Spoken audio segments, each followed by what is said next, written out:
de la séance pour procéder à l'appel. Monsieur Ramdan. Merci, Madame le maire. Alors, Monsieur Aboudji Hamidani. Madame Ala Sylvie est excusée. Madame Béar Tamara. Monsieur Berton Franck. Madame Boulinseur Nadia. Monsieur Brini Wali. Monsieur Cazola Roland. Monsieur Choulac Lies. Monsieur Coppola Jean-Marc. Madame Gimarino Anne. Monsieur Espinoza Victor Hugo. Madame Etunji Zita. Monsieur Fadla Atab. Monsieur Fodé Amidou. Madame Frenzel Lydia. Madame Furas Josette. Elle arrive. Madame Gali Samia. Madame Giacomoni Elisabeth. Madame Hout Sabrina. Elle arrive. Madame Grèche Sophie. Monsieur Gibraël Sébastien. Madame Caraga Aline. Madame Fon Carafilian Jacqueline. Monsieur l'Ancien Christian. Il arrive. Madame Maheu Fabienne. Monsieur Mélan Gérard. Madame Mokhtari Férouz. Mélan, excusez, Férouz arrive. Madame Naïtali Sabrina. Madame Pasquini Marguerite. Monsieur Pastor Romain est excusé. Monsieur Ramdanidji présent. Monsieur Selou Mareski. Madame Swali Chaïdati arrive. Monsieur Spinelli Gilbert. Madame Vestieux Catherine. Monsieur Yousfi Younes. Je vous remercie.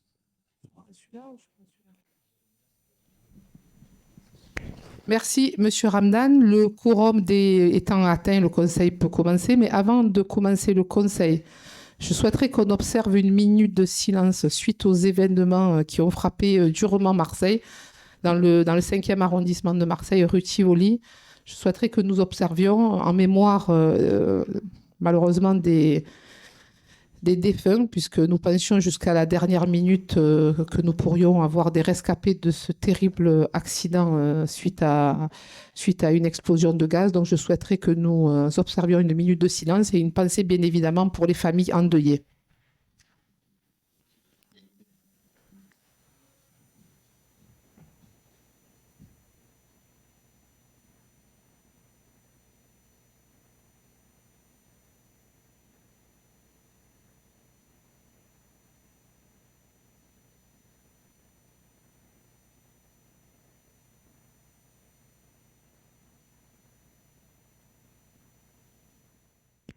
Merci. Avant de commencer le conseil, je vais mettre aux voix l'approbation du dernier conseil d'arrondissement qui s'est tenu le 8 février. Qui est contre? Qui s'abstient? Il est donc voté à l'unanimité.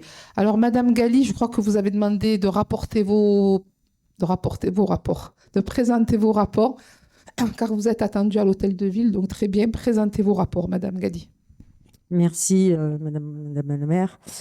Donc, le premier rapport, donc, c'est en fait donc, et avec mon collègue Sébastien Gibraël, c'est le plan de modernisation des piscines. C'est la première phase, je le dis, c'est important. Première phase, puisqu'il s'agit là de la création et notamment de mandater Euroméditerranée pour la piscine du 2e et 3e arrondissement et les études pour l'agrandissement et la modernisation de la piscine de la Castellane.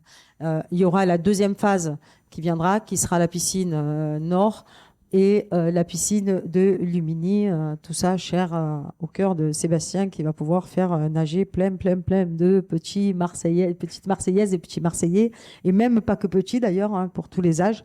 Voilà, je dis juste que on peut être que fiers. Moi, je suis plus que contente, et puis voilà, de dire que c'est ça aussi le vrai travail, c'est ce que les Marseillaises et les Marseillais attendent de nous aussi, c'est qu'on puisse faire en sorte qu'on ait des équipements de qualité, de modernisation et de création en ce qui concerne les piscines qui seront à venir, notamment celle du 2-3, celle de la piscine Nord qu'on peut considérer comme une création, hein, depuis tellement d'années fermée, et bien sûr celle de Lumini, pareil, qui serait quasiment une renaissance de ces piscines qui ont été malheureusement complètement abandonnées. Voilà, voilà. Donc on est sur la première phase et bien sûr j'espère que tout le monde donnera un avis favorable à cette délibération. Merci, Madame Gali, pardon. Y a-t-il des prises de parole sur ce rapport? Je pense que vous avez été complète, les choses sont dites, effectivement. Et oui, effectivement, on peut considérer que la piscine Nord, c'est une création parce elle est fermée maintenant depuis plus d'une décennie. Donc, effectivement, on peut considérer que nous repartons à zéro. Et je pense que nous pouvons nous féliciter, effectivement, de voir des études sur des bassins qui sont tant attendus depuis des années sur le territoire et dont nous manquons cruellement. Donc, je mets au vote ce rapport. Qui est contre? Qui s'abstient? Il est donc voté à l'unanimité. Le rapport suivant, Madame Gali. Oui, c'est le rapport numéro 11. Donc, c'est le rapport en fait, qui met en place l'extension de l'équipement de la petite enfance de la crèche de la solidarité, hein, puisque, vous vous rappelez, cette crèche, malheureusement, a été fermée pour des problématiques liées à l'insécurité. On avait promis, je le dis sous les oreilles et les regards de ma collègue Elisabeth Jacobine, qui a beaucoup suivi avec moi aussi ce dossier, ainsi que... Et donc, aujourd'hui, c'est l'extension, ce qui permet en fait de protéger au niveau de la butte et d'agrandir et de donner de l'espace à la crèche. Donc voilà, il fallait y mettre des moyens supplémentaires. C'est le cas dans le cadre de la politique de la ville. Vous voyez que là aussi, quand on dit les choses, on les fait. Je crois que les habitants sont vraiment très heureux. Je le dis parce que les choses avancent. On aura l'occasion sur la solidarité partout de montrer tout ce qu'on a fait et tout ce qui a été fait. Et permettez-moi de le dire là, même si, oui, mon travail ne me permet pas d'être tous les jours présente sur le 15-16, mais ce qui est important, c'est aussi d'être présent à travers tous ces dossiers qui permettent de faire évoluer le territoire. Vous l'êtes, vous, Madame le maire, et c'est normal avec vos équipes, mais en ce qui me concerne, je vais essayer de le faire à travers tous les rapports et tout ce qu'on peut mettre en œuvre pour améliorer la qualité de vie des habitants. Et c'est ce qui se passe à travers tous ces rapports et ce qui viendront, ceux aussi du mois de juin, qui seront aussi importants pour notre secteur. Merci, Madame Gali. Y a-t-il des prises de parole sur ce rapport? Je pense qu'ici, personne ne doute de votre engagement et de votre mobilisation pour le territoire. Donc, je pense que ça ne nécessite pas de précision, mais vous avez toujours raison. Il est toujours bon de préciser les choses. Oui, effectivement, cette crèche, qui est une crèche de qualité, sur un foncier de qualité, nous étions rendus, je crois, en 2021, de mémoire, tous ensemble. Effectivement, nous avions trouvé dommage de ne pas profiter davantage du foncier et de l'espace. Donc, aujourd'hui, c'est fait. Enfin, aujourd'hui, c'est fait. Les choses sont lancées. Maintenant, il faut que les choses soient faites. Bien évidemment, nous veillerons tous, les uns et les autres, à nos niveaux respectifs, au bon déroulement des choses sur cette extension de la crèche de la solidarité. Je mets aux voix ce rapport. Qui est contre? Qui s'abstient? Il est voté à l'unanimité. Merci, Madame Gali. Donc, on reprend, j'ai envie de dire, le fil normal. Le fil normal, si on peut dire les choses comme ça. Donc, Monsieur Ramdan, vous allez présenter plusieurs rapports en simultané. On est d'accord? On est d'accord. Allez, très bien. Donc, permettez-moi, Madame le maire, de présenter le rapport 1, 2, 4 et 5. Alors, le rapport 1, il s'agit de la modernisation des installations du dojo de Bougainville.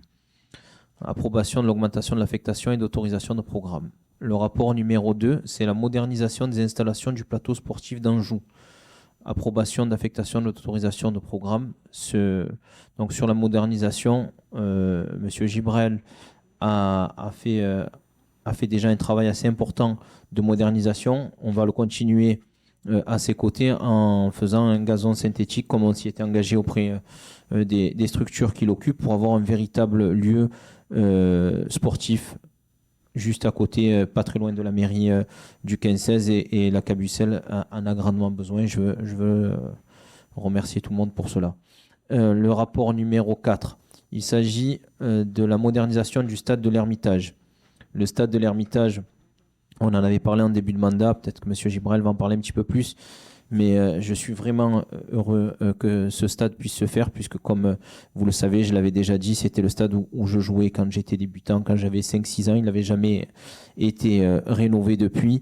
Et voilà, j'ai lu qu'il était entre 74 et 84 Je crois qu'il a été réhabilité 75 et 84 et depuis, il n'y a plus jamais rien eu de fait. Donc voilà, c'est vraiment important cette modernisation de ce stade. Je crois qu'il c'est un foncier de 7500 mètres carrés. Il va y avoir de gros travaux et on peut tous s'en féliciter et vous remercier, Monsieur Gibrel, parce que c'était important de le faire dans ce secteur qui en a grandement besoin. Le rapport numéro 4.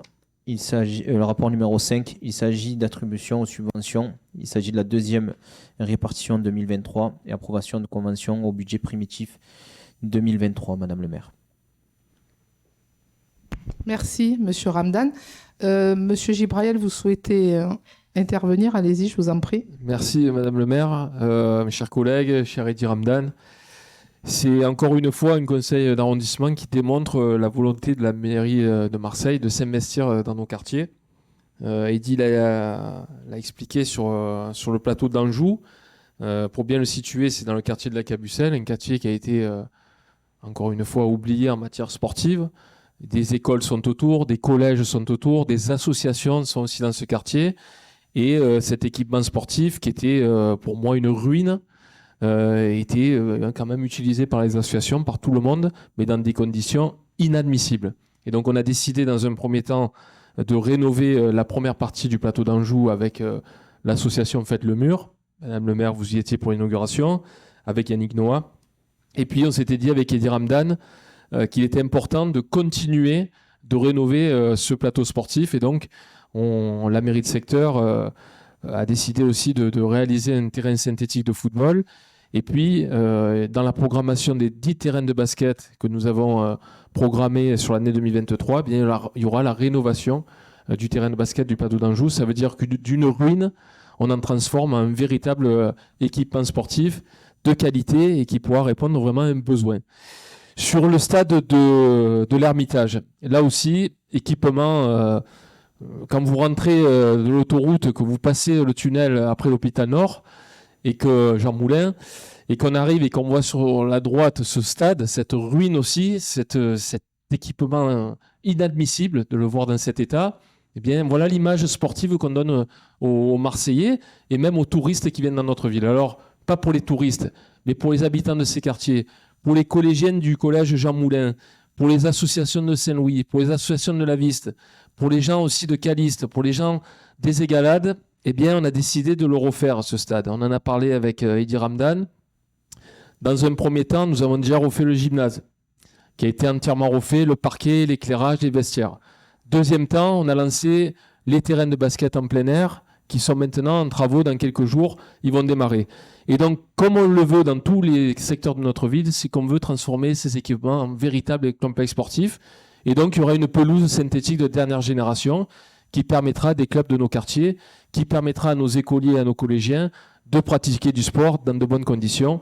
On accueille des grands événements dans notre ville. On a envie de donner les meilleures conditions à nos jeunes pour qu'enfin aussi des jeunes de nos quartiers, il y en a beaucoup qui sont déjà sortis, quand je parle au niveau professionnel, eh bien là, en mettant tout en œuvre dans nos quartiers avec des efforts financiers, je remercie le maire de Marseille de nous suivre à chaque fois, eh bien, j'espère qu'on aura encore des futurs champions dans nos quartiers. Je vous remercie pour votre attention. Merci, Monsieur Gibrayel. Y a-t-il des prises de parole sur ces rapports? Oui, alors effectivement, sur le plateau d'Anjou, effectivement, il était dans un état déplorable. Il faut le souligner, vous l'avez souligné. Mais je rappelle que sur ce bassin de vie, c'était le seul équipement que nous avions. D'ailleurs, c'était un équipement de la mairie de secteur, il faut le rappeler, que nous avons fait vivre malgré comment j'ai envie de dire, l'État, malgré les conditions. Nous l'avons fait vivre pendant des années et nous continuons à le faire vivre. Aujourd'hui, bien évidemment, nous nous félicitons collectivement de ces travaux qui devaient être réalisés et qu'il était temps de réaliser. Sur la question de la modernisation du dojo, là aussi, on ne peut pas à longueur de journée dire qu'il faut proposer des activités diverses et variées, qu'elles soient sportives, qu'elles soient culturelles. Faut-il encore avoir les équipements culturels et les équipements sportifs? Alors oui, effectivement, nous nous félicitons que ce soit le stade de l'Ermitage, que ce soit le dojo, que ce soit le plateau d'Anjou, parce que comme j'ai l'habitude de le dire, nous prenons tout ce que nous pouvons prendre, puisque j'ai envie de dire que c'est C'est une caractéristique des gens qui ont manqué. Quand on a manqué, on prend tout ce qui se présente et c'est ce que nous faisons. Pour autant, il faut continuer à travailler parce que l'état de nos équipements sportifs sont dans un état de délabrement tel qu'il faut continuer à travailler. Donc, je sais compter sur l'engagement à la fois des élus centraux, mais aussi de la mairie de secteur, parce que je vous rappelle que les programmations de travaux sont faites en relation et en collaboration avec la mairie de secteur et le service technique de la mairie de secteur. C'est les services que nous ne voyons pas, mais c'est les services qui travaillent très fort et ils sont très engagés pour le territoire. Je pense qu'on peut profiter de ce conseil d'arrondissement pour le rappeler et rappeler combien ils sont engagés et mobilisés au quotidien parce que c'est eux qui sont en contact quotidien avec les usagers qui ne sont pas toujours contents et on les comprend. Donc oui, nous nous félicitons de ces rapports, mais pour autant, ne lâchons pas, si je peux me permettre l'expression, ne lâchons pas l'affaire et continuons à être engagés, mobilisés sur la question sportive, mais sur toutes les questions qui touchent le territoire. Je mets au vote les rapports. Le rapport 2, qui est pour, qui est contre, il est voté à l'unanimité. Le rapport 4, oui, monsieur le DGS. Je n'ai pas fait le 1, c'est ça, je m'emballe. Qu'est-ce que vous voulez que je vous dise? Allez, je reprends. Donc, le rapport 1, qui est contre, qui s'abstient, il est voté à l'unanimité. Donc, le rapport 2, vous l'avez voté à l'unanimité. Le rapport 4, qui est contre, qui s'abstient à l'unanimité. Et enfin, le rapport 5, qui est contre, qui s'abstient à l'unanimité. Merci, monsieur Ramdan. Le rapport 6, c'est monsieur Choulac qui le présente. Oui, bonjour Madame la maire. Donc ce rapport concerne la direction générale adjointe de la ville plus verte et plus durable. C'est la direction du développement économique et territorial de l'emploi. Donc c'est le service de l'emploi. Donc ce rapport concerne donc une attribution de subventions à une panel d'associations œuvrant dans l'insertion professionnelle. Donc dans ce rapport, nous n'avons pas exactement des associations issues du 15-16, mais des associations limitrophes de ce secteur. Sur plusieurs thématiques. Donc, on a la thématique insertion professionnelle au niveau de l'entrepreneuriat. On a des associations qui œuvrent aussi sur un public féminin au niveau de la garde d'enfants, de l'emploi. On a aussi des associations aussi qui œuvrent dans l'insertion au niveau du domaine artistique avec des formations. Et enfin aussi donc des associations qui œuvrent aussi dans tout ce qui est chantier insertion. Donc voilà, donc c'est un rapport bien sûr qui nécessite vraiment une attention particulière, notamment, je rappelle que nous-mêmes dans cette thématique insertion professionnelle et formation, avec l'adjointe Madame Maheu, Fabienne Maheu, nous organisons en partenariat avec la délégation jeunesse un forum, le deuxième forum de la formation et de la jeunesse 2.0 à l'école de la James Chance le 10 mai, donc qui est ouvert à l'ensemble bien sûr du tissu associatif, mais aussi des écoles, des lycées, des collèges, d'où la problématique avec les stages de troisième, avec aussi les contrats d'alternance. Donc avec ma binôme donc Fabienne Maheu, nous allons mettre en place ce forum avec un accent particulier qui est le domaine du digital et numérique. On le fait aussi donc par le biais aussi de l'adjoint à la jeunesse qui est aussi vice-président à l'école de la meilleure chance, qui nous met toute la logistique en place et bien sûr il y aura aussi le fameux bus de l'entrepreneuriat ce jour-là. Voilà, donc pour vous dire que cette question dans notre territoire est vraiment importante et bien sûr à votre demande et à votre volonté, nous avons mis en place donc ce forum qui l'année dernière était un succès et que cette année nous attendons près de 300 à 500 personnes qui participent et avec une trentaine ou une quarantaine d'exposants. Voilà.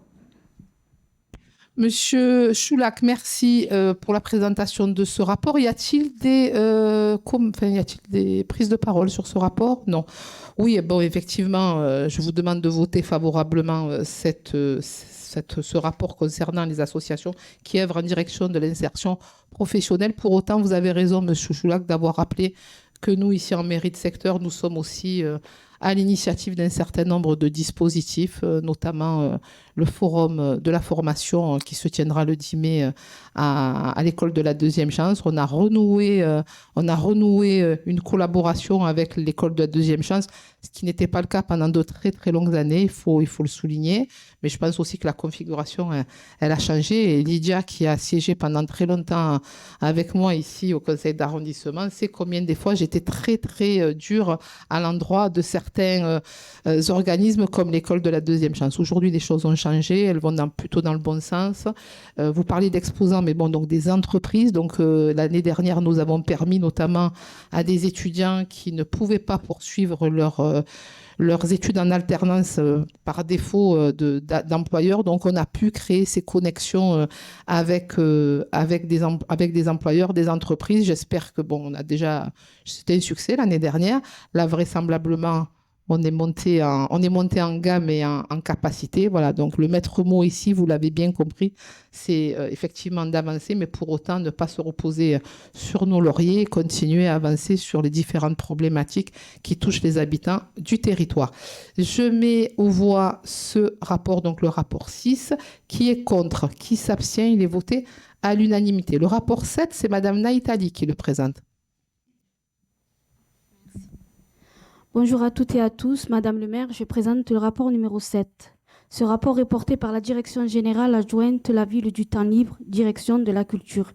Elle concerne l'approbation d'une troisième répartition au titre des subventions 2023.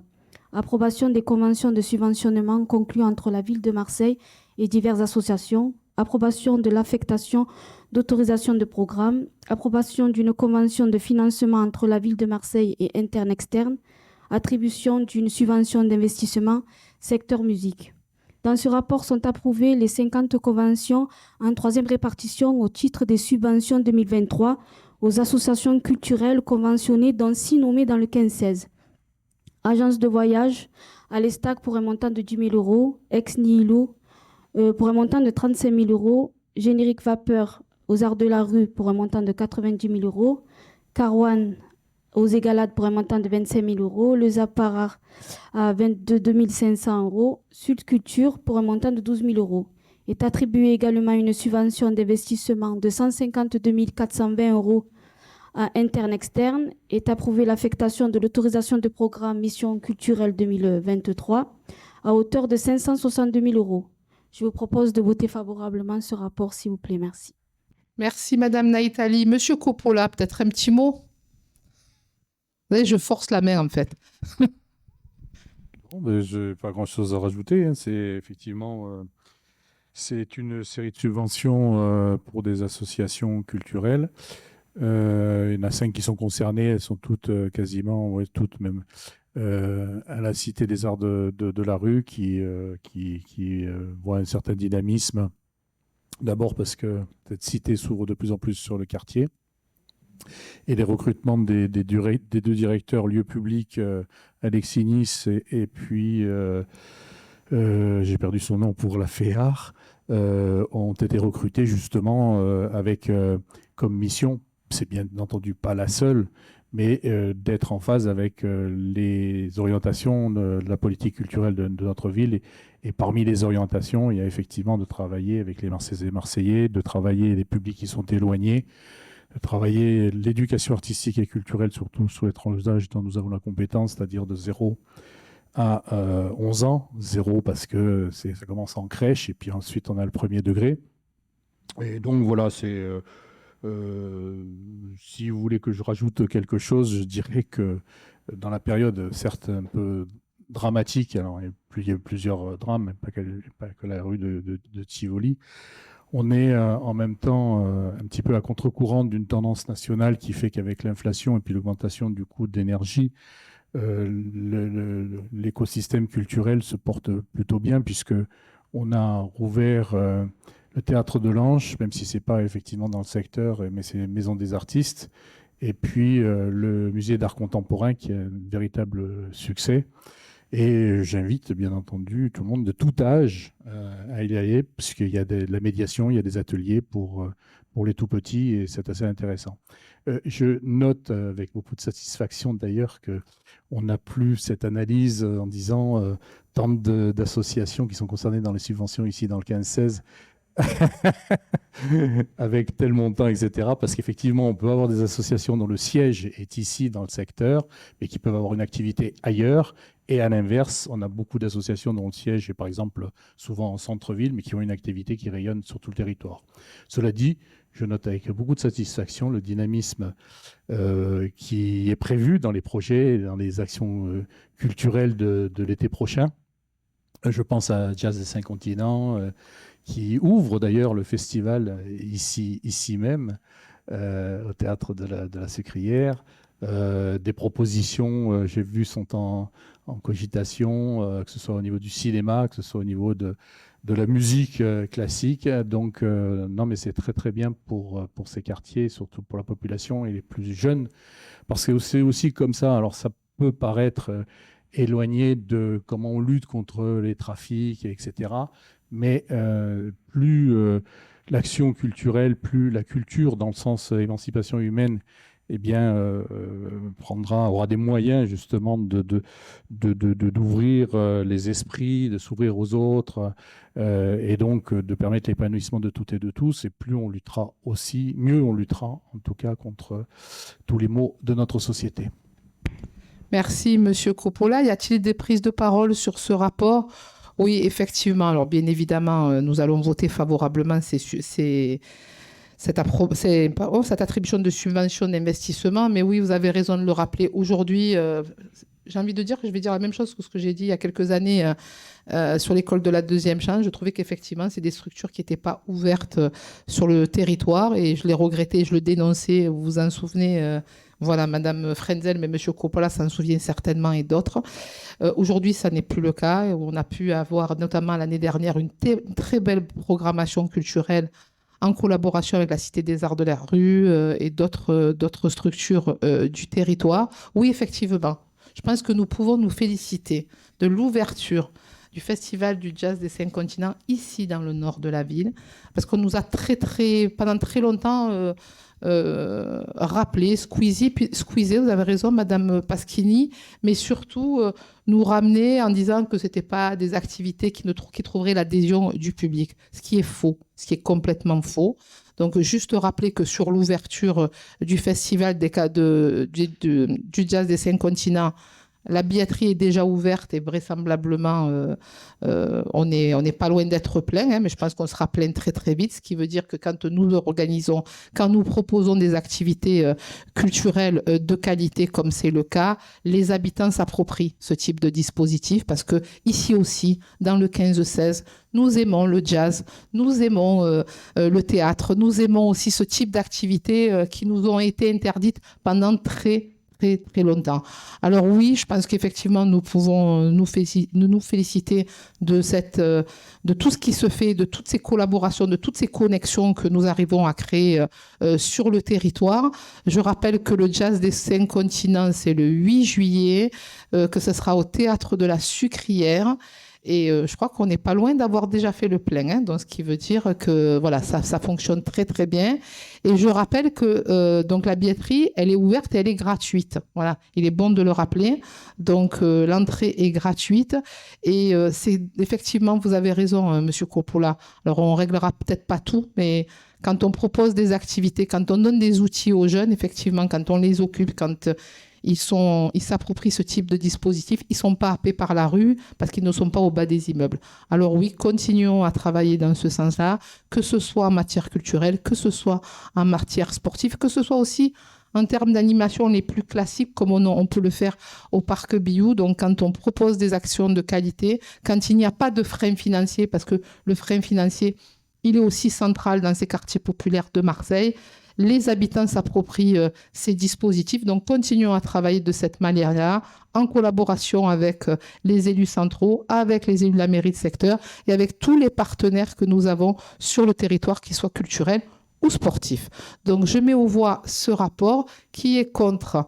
Qui s'abstient? Il est donc voté à l'unanimité. Le rapport 8, c'est monsieur le premier adjoint, c'est Gilbert Spinelli qui le présente.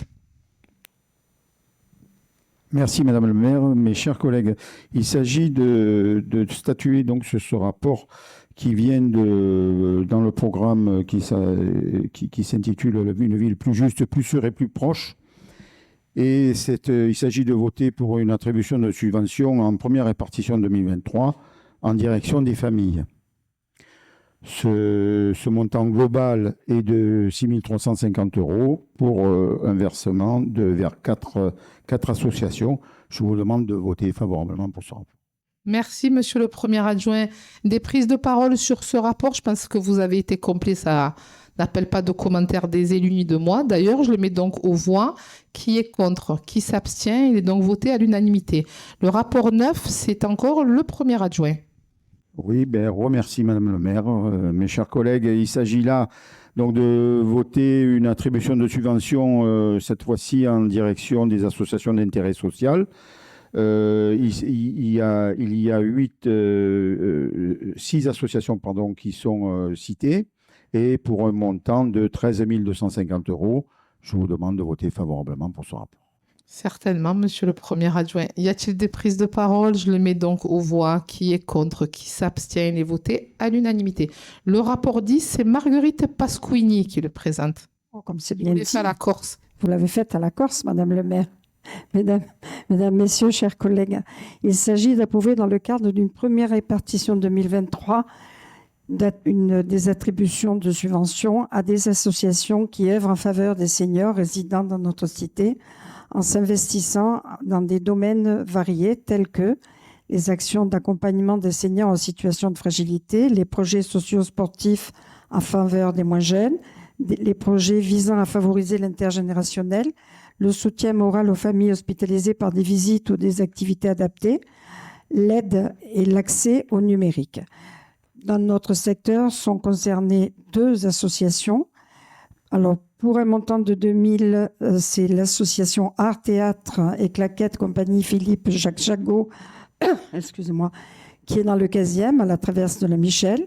Et l'autre association, pour un montant de 3000 €, l'association Une autre image, dans le 16e arrondissement, à l'espace social Saint-Henri, au chemin du passé. Bien sûr, ce rapport, je vous demande de voter favorablement ce rapport. Merci, Madame Pasquini. Y a-t-il des prises de parole sur ce rapport qui est présenté par Madame Pasquini? Non. Alors oui, effectivement, je vais vous demander de le voter favorablement, mais vous êtes modeste, Madame Pasquini.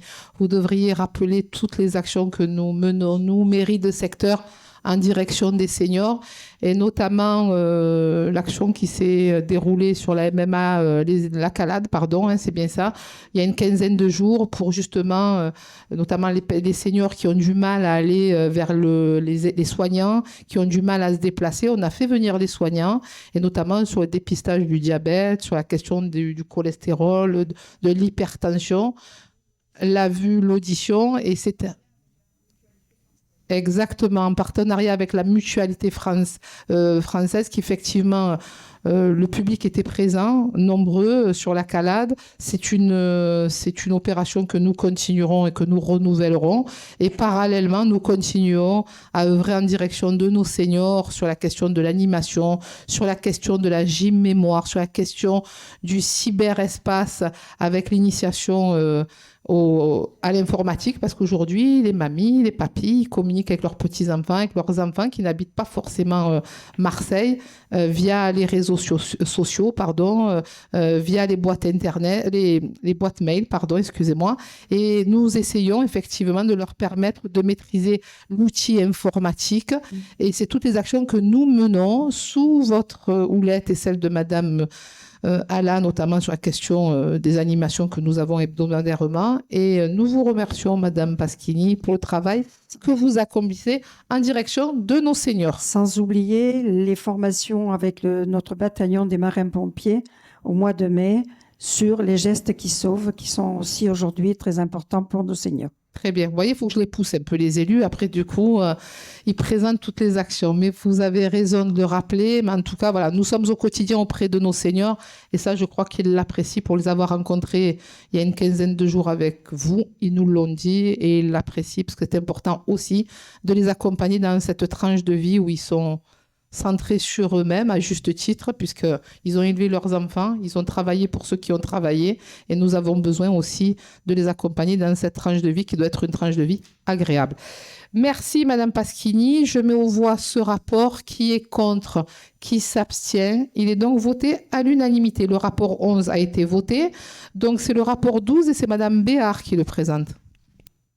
Bonjour Madame le maire, bonjour chers collègues. Si vous permettez, je présenterai le rapport 13 ensuite. 12 et 13 en même temps. Bien sûr, Madame Béard, pas de souci. Présentez le 12 et le 13. Allez. Donc le rapport 12, il s'agit de voter la cession par la ville de Marseille de 2000 m² de terrain au profit de Euroméditerranée pour l'aménagement de l'îlot XXL qui est en projet et une convention de mise à disposition anticipée pour réduire la période de vacances des locaux libérés par le groupe SOS. Voilà, donc le rapport numéro 13, il s'agit de voter une garantie d'emprunt au profit de la société 3F Sud pour l'acquisition de 4 logements dans le 15e arrondissement à l'avenue de Vintimille. Donc je vous demande de voter favorablement ces deux rapports. Merci Madame Béard. Y a-t-il des prises de parole sur ces deux rapports? Bon, je pense que vous avez été complète. Effectivement, vous avez compris que la cession des 2000 m², c'est pour que Euromed avance et continue à avancer. Et sur les 4 logements dans le 15e, je pense que ça n'appelle pas de commentaires particuliers. Donc, je mets aux voix ces deux rapports. Le rapport 12, qui est contre? Qui s'abstient? Il est voté à l'unanimité. Le rapport 13, qui est contre? Qui s'abstient? Il est voté à l'unanimité. Pardon? Qu'est-ce que j'ai fait? Ah, je vous prie de m'excuser. Voyez, vous savez que j'ai failli dire il y a 5 minutes, c'est à l'unanimité. Voyez, vous avez cassé le truc. Alors, on reprend sur le rapport. C'est sur le rapport 13, c'est ça? Alors, qui est contre? Qui s'abstient? Vous vous abstenez. Très bien. Donc, il est voté à la majorité. Le rapport suivant, c'est Monsieur Cazolà qui le présente. Merci Madame le maire. Chers collègues, comme quasiment à chaque conseil municipal et conseil d'arrondissement, nous devons de nommer un certain nombre de rues nouvelles ou rues anciennes qu'il faut rebaptiser. Donc pour ce conseil, nous aurons 3 rues pour nos arrondissements. Le premier, c'est un rond-point sur le 15e arrondissement, c'est l'ancien rond-point Ibrahim Ali, puisque vous savez qu'on a donné le nom d'Ibrahim Ali à l'avenue des Égalades. Donc nous devions de renommer ce rond-point. Ce rond-point va désormais s'appeler le rond-point Vania et Jacques Delaubier. C'était des médecins mutualistes et ils ont contribué à la création du centre Paul Paré. Voilà pour le 15e. Et ensuite, 2 attributions pour le 16e arrondissement. Le premier, qui est aussi un rond-point, qui est un rond-point situé sur la rue Rabelais, à côté du collège et du lycée. Et il sera désormais le rond-point Hervé Bromberger. Pourquoi Hervé Bromberger? Parce que c'est un cinéaste. Et c'est une continuité avec les 2 précédents ronds-points que nous avons créés, celui de Paul Carpita et de René Alliot. Et enfin, une impasse qui se situe en bas du boulevard Fenouil dans le 16e arrondissement, une impasse qui passe devant le CETIS, le centre des pompiers, et qui va être nommée pour des raisons administratives. Il fallait nommer cette voie. Elle va être nommée impasse Thierry Moore. Thierry Moore était un marin-pompier. Il a été le fondateur des cadets des marins-pompiers. Et donc, on se devait de donner cette voie en rendant hommage aux pompiers. Voilà pour ces 3 voies. Je demande bien évidemment un vote unanime du conseil d'arrondissement. Madame Frenzel?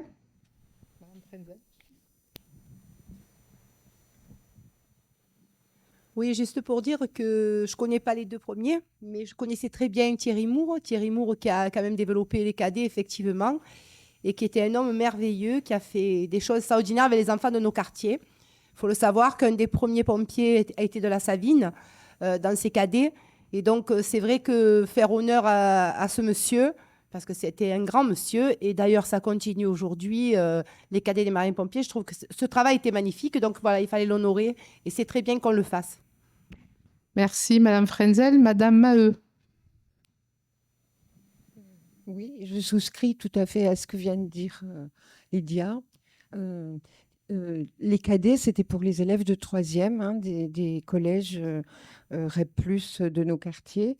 Et Thierry Moore a eu l'excellente idée de créer, avec le lycée Lestac, qui est donc dans le 16e arrondissement, ce qu'on appelait les grands cadets, c'est-à-dire c'était les anciens cadets de 3e qui encadraient les nouveaux cadets. Donc il y avait une continuité. Et vraiment, c'était un homme merveilleux et son départ a été très, très difficile pour certains d'entre nous. Merci, Madame Maheu. Y a-t-il d'autres prises de parole sur ce rapport?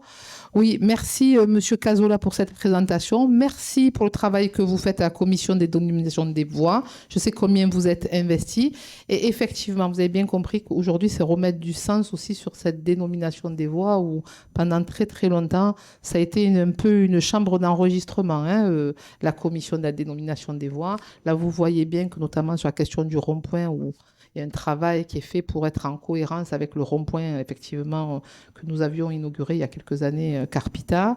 Et il était normal, sur le rond-point du Sétis, de rendre hommage, effectivement, à un pompier qui a compté pour le territoire et qui est encore dans les mémoires. Et vous avez bien compris que c'est le travail que nous mènerons avec Roland Cazzola, avec l'ensemble des élus, pour donner un peu plus de place aux femmes aussi, sur la dénomination des voix, sur des gens qui ont œuvré, qui ont compté pour le territoire.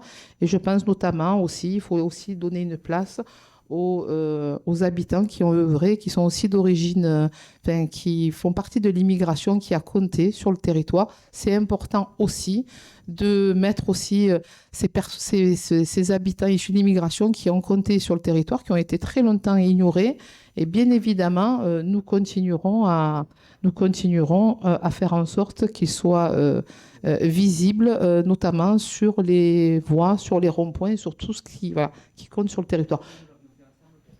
Comme nous l'avions fait ensemble, effectivement, pour Kader Tigit, qui a compté et que, voilà, il n'y a pas une journée où nous ne pensons pas à Kader, et notamment de son action au service des sports ici en mairie de secteur, et aussi dans le cadre de son association Génération Future, où on peut dire qu'il en a amené des enfants en dehors de la ville. Et moi, je croise encore des jeunes trentenaires aujourd'hui qui me disent ma première colo, c'était avec Kader Tigit. Donc voilà, c'est important aussi que ces personnages qui ont compté pour le territoire, la ville leur rende hommage. Ça me semble être le minimum. Voilà. Merci à tous pour ces interventions. Je mets donc aux voix ce rapport. Qui est contre? Qui s'abstient? Il est donc voté à vous absenter. Vous absentez? Oui, j'ai bien compris. Sur le rapport 14, en lien avec la dénomination des voix, vous vous abstenez. Ah, bon, il y a des choses que je n'arriverai pas à comprendre, mais bon. Ah, ben là, on passe aux voix. Vous auriez dû vous exprimer avant. Après moi, on ne s'exprime pas, mais bon, vous aurez d'autres occasions sur le prochain conseil d'arrondissement d'expliquer votre choix, que je ne comprends pas toujours, mais ça, c'est pas grave. Donc, il est voté à la majorité. Le rapport 15, on ne parle plus après moi. Le rapport 15, c'est Madame Béard. Donc, pour ce rapport 15, il s'agit de renouveler des conventions sur des jardins partagés.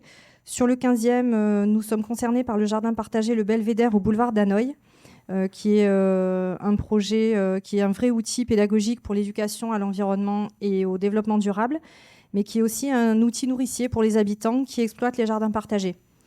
Je voudrais saluer le travail de qualité qui est fait sur cet espace, de concert avec le centre social de la Viste et l'association portée par Madame Roberte Bartel, qui a été récemment accidentée et à qui nous souhaitons un très bon rétablissement. Madame Béard, merci. Y a-t-il des prises de parole sur ce rapport? Non. Oui, effectivement, le jardin partagé de Belvédère est un exemple pour le territoire. Et effectivement, vous l'avez souligné, mais rappelé l'engagement et la mobilisation du centre social de la Viste d'El Rio, et notamment de son directeur, Mounir Garès, qui est un travailleur social de très grande qualité, et nous avons la chance de l'avoir sur ce territoire. Je mets aux voix le rapport 15. Qui est contre? Qui s'abstient? Il est voté à l'unanimité. Le rapport 16, c'est de nouveau Madame Béard. Donc sur ce rapport 16, Madame Benmarnia, adjointe en charge des espaces verts, et nous propose de voter l'opération de création du parc de l'Annonciade au chemin de la Mure dans le 15e pour un montant d'1,5 million. En effet, au vu de la qualité patrimoniale de l'espace vert et de la construction présente sur ce domaine bastidaire, la préemption qu'a fait valoir la ville de Marseille a été réalisée dans un but de préservation et de mise en valeur. L'intérêt pour le quartier des Borel et ceux attenants va d'ailleurs bien au-delà d'un simple espace vert, puisque ce projet permettra de créer du lien social dans un secteur où aucun équipement public n'a jamais pris place et qu'aucun transport public n'a jamais desservi d'ailleurs. Le départ des commerces, le développement urbain et la densification en cours de l'habitat sur ces quartiers questionnent sur la présence des services publics et de structures d'animation pour toutes les tranches d'âge. La préservation de cet espace et sa sanctuarisation permettront de créer un nouveau lieu de rencontre au cœur de ces quartiers. Cet espace sera le trait d'union entre le haut et le bas de ce bassin de vie physiquement coupé par le canal de Marseille et un dénivelé important. Cet équipement sera, comme le dit Madame Benmarnia dans le rapport, l'image de ce qu'a pu être Marseille, mais au service des administrés d'aujourd'hui. Pour autant, Madame le maire, nous espérons que ce seront les prémices du travail amorcé par vous-même et l'équipe municipale de secteur pour le sauvetage de la Bastide du parc Varela, un autre joyau du patrimoine agricole du 19e dans ce même quartier. Je remercie particulièrement Madame Benmarnia et ses services pour les concertations publiques sur ce projet au sein même du quartier et je vous demande bien entendu de voter favorablement ce rapport. Merci Madame Béard. Y a-t-il des prises de parole sur ce rapport? Oui, alors effectivement, je pense qu'on peut être fier de ce qui s'est passé quand M. Cazzola aura fini. En fait, Roland Cazzola, je vous explique, c'est l'élément perturbateur du salle. C'est comme les enfants, voilà, c'est comme les enfants en salle de classe. Oui, plus sérieusement, l'Annonciade, je pense qu'effectivement, nous pouvons nous féliciter de ce qui se passe et ce qui se passe positivement sur l'Annonciade. Rappelez qu'il devait y avoir un programme immobilier sur cette propriété qui compte 1,7 hectare de foncier. Nous nous sommes battus. C'était vraiment la deadline pour la préemption. C'était au dernier moment, mais nous l'avons fait. Nous avons mené des concertations, bien évidemment, que nous remercions Nassera Benmarnia, mais dire que la question des concertations, c'est nous, la mairie de secteur, qui avons initié, qui avons demandé à la ville de Marseille de mettre en place c'est la préemption, bien évidemment, monsieur le directeur général des services, mais aussi les concertations, puisqu'il est hors de question sur l'Annonciade, et dire quand même qu'aujourd'hui, il y a un programme inédit de parcs sur le territoire, dans les quartiers populaires. Que ce soit, vous voyez, que ce soit Bougainville, que ce soit les Égalades, que ce soit l'Annonciade. Et il est hors de question de décider pour les habitants. Le projet, nous le construisons au moment où nous nous parlons avec les habitants. Nous avons déjà eu 2 réunions de concertation, avec notamment une présentation du projet sur les espaces extérieurs, puisque nous travaillons d'abord sur les espaces extérieurs. Nous devons avoir une 3e réunion de concertation qui doit se réunir sous peu pour justement, suite aux observations des habitants lors de la présentation de l'avant-projet, puisque ce n'était pas un projet, c'était une esquisse, un avant-projet. Il y a eu des validations, il y a eu des observations, il y a eu des modifications et nous devons donc nous réunir dans le cadre d'une 3e réunion de concertation, présenter le projet qui tiendra compte des observations, des modifications de la population, pas de la mairie de secteur, de la population, il est bon de le rappeler. Et effectivement, sur la bâtisse, parce que vous parlez de Varela et vous avez raison, Madame Béard, mais rappelez qu'au sein de l'Annonciade, nous avons aussi une bâtisse de qualité, nous avons un patrimoine de qualité que nous allons bien évidemment préserver. Et là aussi, vous savez combien j'ai à cœur de mettre en place la maison de la musique dans le 15e. Nous nous étions engagés à le faire sur les 2 arrondissements. Dès 2021, nous avons pu ouvrir la maison de la musique sur le 16e arrondissement. Mais vous savez combien la question de l'équité dans le territoire est centrale pour nous. Pas parce que c'est un caprice, parce que nous avons aussi des problèmes de mobilité, il faut le rappeler. Et quand on habite dans le 15e, aller dans le 16e, eh bien, c'est pour certaines familles compliqué. Et il était essentiel d'avoir 2 maisons de la musique, une dans le 15e et une dans le 16e. Et effectivement, la bâtisse accueillera la maison de la musique, mais pour autant, nous allons travailler pour l'ensemble de la population, à la fois les seniors, ce que nous appelons le tout public, les plus jeunes. Et l'idée, c'est de faire vivre au mieux cet équipement rappelez que c'est un site de très grande qualité, où nous avons une vue magnifique sur l'ensemble de la rade marseillaise, avec 1,7 hectare de verdure, où nous allons mener de nombreuses actions. Et je compte sur vous, Madame Béard, vous qui êtes très sensible à la question animale et végétale. Vous voyez, Donc, mais on est complémentaires. Il y a ceux qui s'occupent des humains, mais elles s'occupent aussi des humains, que les choses soient bien claires.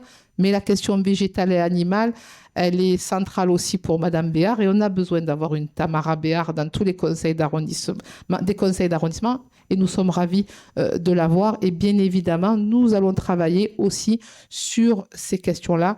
C'est une véritable avancée. On l'avait dit aux habitants. On avait dit que les choses, on les construirait. Quand ils nous ont alertés avec une construction, je rappelle qu'il devait y avoir je ne sais combien de logements en acquisition à la propriété à des prix pas très attractifs, où on perdait à la fois un espace vert et les habitants du territoire ne pouvaient pas accéder non plus à ce foncier à ces logements, qui étaient de mémoire, il me semble que c'est 3 600 ou 3 800 euros le mètre carré. Donc, comprenez bien que c'est quand même compliqué pour nos habitants d'accéder à ce type d'accession à la propriété. C'est la raison pour laquelle nous nous étions opposés.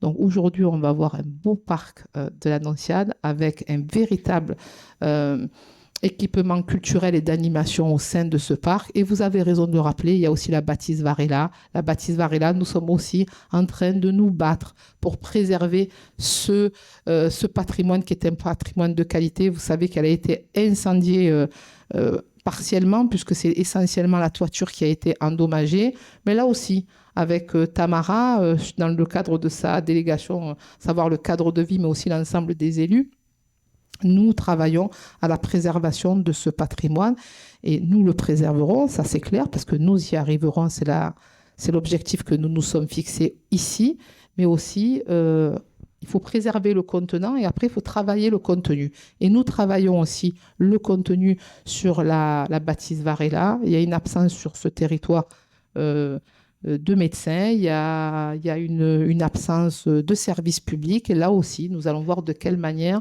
nous arriverons à remettre des médecins là où il n'y en a plus, du service public où nous n'en avons plus. Je rappelle quand même que nous sommes dans un bassin de vie qui est dense, puisqu'on est sur le bassin de vie des Égalades qui comprend à la fois le Castellas, les Égalades, un certain nombre de copropriétés comme le Mont-Léric, la Rigaudière, la Sylve. C'est un bassin de vie très dense où il n'y a rien, où il n'y a pas de service public, où il n'y a plus de médecins. Et là aussi, nous devons travailler sur la question de la préservation de Varela, mais aussi du sens et de la ligne, la ligne politique que nous donnons à Varela. La ligne politique, nous l'avons. Ce que nous voulons faire sur Varela, nous le savons. Et là, il faut que les services centraux, il faut que les services de la ville nous aident. Alors, nous avons interpellé Éric Méry. Je pense qu'il l'a entendu et je pense qu'il est avec nous pour faire revivre cet équipement. Mais nous comptons sur l'ensemble des services municipaux pour nous aider à remettre des services publics là où nous n'en avons plus, où nous avons des déserts médicaux, là où malheureusement qui sont de plus en plus présents sur le territoire. Et il est important aussi sur ces questions-là d'apporter une réponse aux habitants. C'est ce que nous essayons de faire au quotidien et c'est ce que nous essaierons de faire sur la question de la bâtisse Varela. Donc, vous voyez, on est un peu des hyperactifs. On n'a pas encore bouclé l'affaire Annonciade, que nous sommes déjà sur Varela. Mais bon, ça, c'est les femmes. On est capable de mener de front plusieurs choses à la fois. N'y voyez là aucune attaque personnelle, messieurs, puisque là, en l'occurrence, je m'adressais à Madame Béard. Voilà, je mets au vote ce rapport. Donc, c'est le rapport 16, monsieur. Vous voyez, un homme qui ne se vexe pas. J'ai perdu le fil. Pour autant, il m'accompagne et il m'aide. Voilà, mais c'est normal, c'est mon DGS. Alors, je le mets donc aux voix. Qui est contre? Qui s'abstient? Il est donc voté à l'unanimité et je vous en remercie. Le rapport 17, c'est M. Spinelli qui le présente. Merci Madame le maire. Mes chers collègues, il s'agit donc d'un rapport qui émane pour une ville, dans le programme d'une ville plus juste, plus sûre et plus proche. Et il est proposé par la direction de la police municipale et de la sécurité pour la création du service brigade maritime. Alors donc ce rapport est important dans la mesure où il concerne la sécurisation de notre littoral marseillais. Et il faut se rappeler que notre littoral est un enjeu majeur pour, d'une part, notre développement économique, mais il est également aussi un atout essentiel pour notre propre identité marseillaise et notre attractivité, d'où l'importance de sa sécurisation. Pour ce faire, nous devons adopter le dispositif suivant. La première mesure, c'est la surveillance des plages, une mission confiée à nos services de police nationale et municipale. Et la seconde, le second caractère est de sécuriser le littoral par la prévention des incivilités et des actes de délinquance que nous devons assurer quotidiennement. Ce dispositif prend aujourd'hui une dimension tout à fait particulière au regard des événements sportifs internationaux qui sont programmés et qui vont permettre, souhaitons-le, de faire briller notre belle cité. Voilà, je vous demande donc, chers collègues, de voter favorablement pour ce rapport. Merci, monsieur le premier adjoint. Y a-t-il des prises de parole sur le rapport qui vient d'être présenté? Non. Merci. Vous avez été complet, monsieur le premier adjoint, donc ça n'appellera pas de commentaires de ma part. Je le mets donc aux voix. Qui est contre? Qui s'abstient? Il est donc voté à l'unanimité. Le rapport 18 et le dernier, c'est monsieur Choulac qui le présente.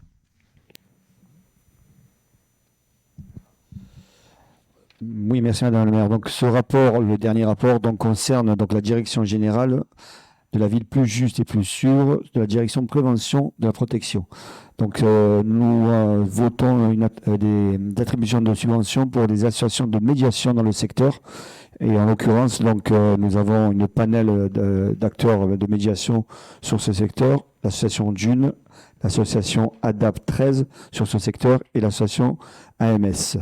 Je rappelle quand même que nous avons mis en lumière en début d'année dans cette salle avec vous, Madame le maire, ces acteurs de médiation qui, tout au long de l'année, font de la gestion de conflits, mais aussi participent aussi dans plusieurs dispositifs, ceux des collèges, ceux des lycées, mais aussi ceux des MRU dans les quartiers.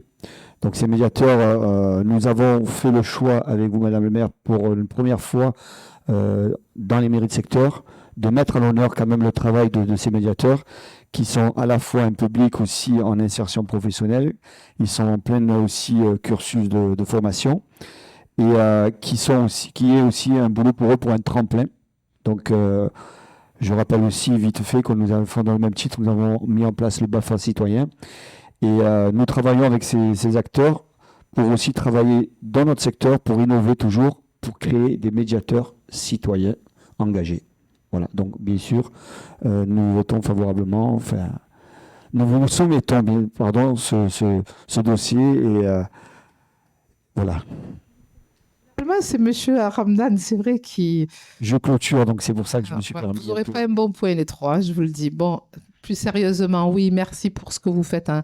Je sais, nous savons combien vous êtes engagés, mobilisés sur la question de la jeunesse, notamment avec la création des conseils de jeunesse par territoire que nous menons, et c'est des actions que nous menons en collaboration avec les travailleurs sociaux comme la DAP 13 et d'autres effectivement. Et effectivement, il est important de plus en plus, avec tout ce que nous voyons malheureusement sur le territoire, le travail qui est mené par les travailleurs sociaux, par toutes les personnes qui travaillent en direction de la prévention jeunesse. On voit bien que quand même, ils ne travaillent pas dans des conditions qui sont toujours faciles, hein, sont de plus en plus difficiles, pour ne pas dire de plus en plus difficiles. Pour autant, ils sont toujours là, ils sont toujours présents. Vous avez raison de rappeler notre initiative sur le BAFA citoyen. Nous sommes les premiers à Marseille à avoir mené cette action, mais c'est normal, tout part du 15-16 généralement. On est souvent copié, mais c'est pas grave. Donc tant qu'on est copié, c'est qu'on est sur la bonne ligne, et je crois que nous sommes sur la bonne ligne, notamment sur la question de la prévention jeunesse et sur toutes les actions que nous menons en direction de nos jeunes sur le territoire. Ils ont besoin d'être accompagnés, ils ont besoin d'être écoutés, mais ils ont besoin aussi d'être accompagnés, ils ont besoin aussi d'être... ils ont besoin aussi de leur... On a besoin qu'on leur propose, j'arrive plus à m'exprimer, des actions, et notamment les actions qui sont menées par Eddy Ramdan dans le cadre de la jeunesse à la ville de Marseille. On a besoin de conjuguer nos moyens, on a besoin de mutualiser nos moyens, parce que la tâche est grande et les moyens ne sont pas toujours au rendez-vous. Donc, je crois que c'est ce que nous faisons aujourd'hui, c'est ce que nous essayons de mener ici sur le territoire, que ce soit le forum des associations de la formation, que ce soit les conseils de jeunesse par territoire. Voilà. Il faut aller plus loin, il faut aller plus vite, et il faut associer les jeunes. C'est ce que nous faisons. Ils sont aussi force de proposition. Il faut savoir aussi les écouter. Je sais c'est ce que vous faites. Monsieur Choulac ici dans le secteur, Monsieur Ramdan, mais l'ensemble des élus, et notamment Fabienne Maheu et son engagement en direction des écoles. Et je sais combien, je le dis souvent parce qu'elle est très engagée. Elle était encore à la Castellane ce matin, c'était ce matin Fabienne, ce matin sur les fermetures de classes. On a pu, avec Lia Choulac, effectivement, on a pu éviter la fermeture de classe sur Bernex, mais nous ne lâchons pas l'affaire sur les autres écoles. Voilà. Je me suis entretenu notamment avec le préfet à l'égalité des chances sur cette question hier. Il devait voir le DAZEN, je crois de mémoire aujourd'hui. Nous attendons son retour et on ne peut pas mobiliser des moyens. C'est ce que j'ai dit à la presse lors de mon entrevue avec le préfet. On ne peut pas mobiliser des moyens sur le bâti des écoles et bien sûr qu'il fallait le faire. Il est essentiel de le faire. Il est important que l'État soit présent aussi sur ces questions-là. Mais c'est comme sur l'annonciade. C'est bien de travailler sur le contenant. Il faut aussi travailler sur le contenu. Et si on met des moyens sur la question du bâti, parce que nous avons des écoles sur le territoire qui n'étaient pas dignes d'accueillir des enfants sur le territoire. Aujourd'hui, il y a un gros travail qui est fait par la ville de Marseille et je les en remercie. Donc, on ne peut pas refaire des classes, on ne peut pas travailler sur des questions d'infiltration, d'isolation et supprimer des salles de classe. Ça n'est pas acceptable. Je rappelle juste que nous sommes en zone d'éducation prioritaire et qu'a priori, la question de l'enseignement, il doit être prioritaire. Alors oui, effectivement, nous sommes arrivés à conserver la classe sur Bernex, mais il y a encore d'autres classes qui sont encore aujourd'hui en suspens. Et nous, avec Fabienne, je la remercie encore en mon nom, bien évidemment, mais au nom de l'ensemble des élus sur le territoire. Et je sais combien les parents apprécient son travail parce que quand je les rencontre, les parents, ils me le disent, ils me disent combien vous êtes engagés. Mais moi, je n'avais pas de doute sur cette question-là. Mais nous ne lâchons pas l'affaire sur la question des autres écoles. On ne peut pas se permettre aujourd'hui de fermer des classes. Parce que les économies que nous faisons aujourd'hui sur la question des fermetures des classes, ce sera de l'argent que nous dépenserons, enfin que l'État dépensera sur des postes liés à la sécurité demain. Voilà. Donc, je veux dire, et vous savez ce que, voilà, là, je rappelle à la citation de Victor Hugo, fermer une école, c'est ouvrir une prison de mémoire, hein, à moins que je le prenne à l'envers, mais c'est l'inverse, hein, c'est ça ? Voilà. En tout cas, voilà, il est important de continuer à travailler sur cette question-là. Et la question de la prévention, elle commence dès la maternelle. Voilà. Et on ne peut pas se satisfaire aujourd'hui d'avoir un élève sur 4 ici sur le territoire qui effectue sa première année de maternelle à l'âge de 5 ans, au moment où, je vous rappelle quand même que sous le gouvernement Hollande, sur la question de l'accueil des 2 ans et demi, vous voyez bien qu'ici, aujourd'hui, ça n'est pas le cas. Alors, ce n'est pas moi qui le dis, ce sont les chiffres INSEE qui sont facilement vérifiables. On ne peut pas continuer à se satisfaire d'avoir des élèves qui rentrent pour la première année dans une école à l'âge de 5 ans. Voilà. Et les fermetures de ces classes, ça veut dire que demain, ils rentreront directement au cours préparatoire. Et vous savez combien, pour ceux qui sont parents, pour ceux qui sont enseignants, je parle notamment sous votre contrôle, Madame Maheu, combien la question de l'entrée en maternelle, elle est essentielle, elle est primordiale pour pouvoir réussir son école élémentaire. Alors, nous ne lâchons pas. C'est aussi un message pour l'éducation nationale. Alors bon, je ne sais pas s'ils regardent en ligne notre conseil d'arrondissement, mais nous comptons sur la présence de la presse pour le reprendre. Donc voilà, c'est le petit coup de pression du jeudi après-midi. On ne lâchera pas. Je l'ai dit au préfet. Donc pour le moment, on est plutôt sur une négociation plutôt tranquille. On est toujours déjà, d'ailleurs, on est déjà tranquille, des élus responsables et tranquilles.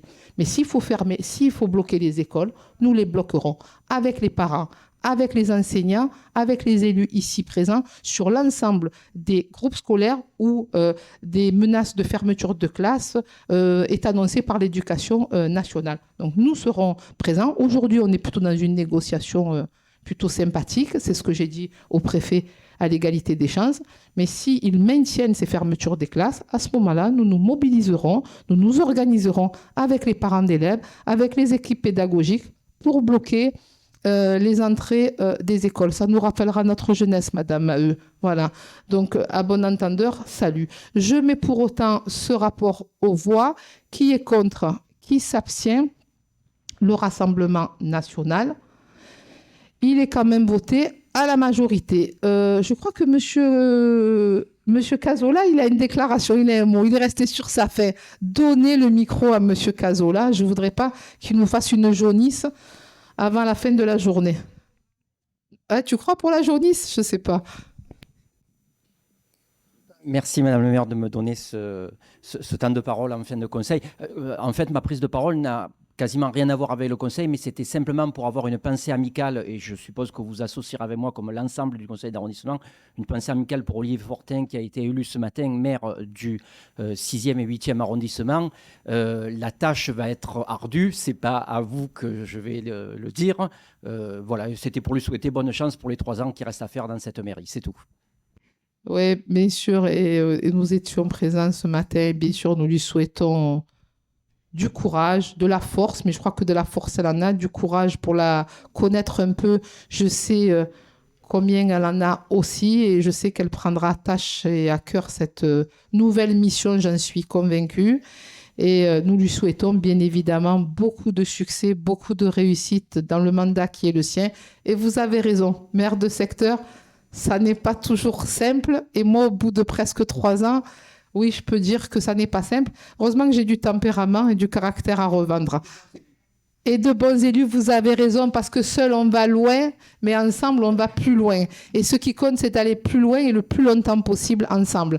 Donc le rapport, je crois que tous les rapports sont... L'ordre du jour est épuisé, pas nous, puisqu'on a d'autres réunions. Merci pour votre attention et à très bientôt sur le prochain conseil d'arrondissement.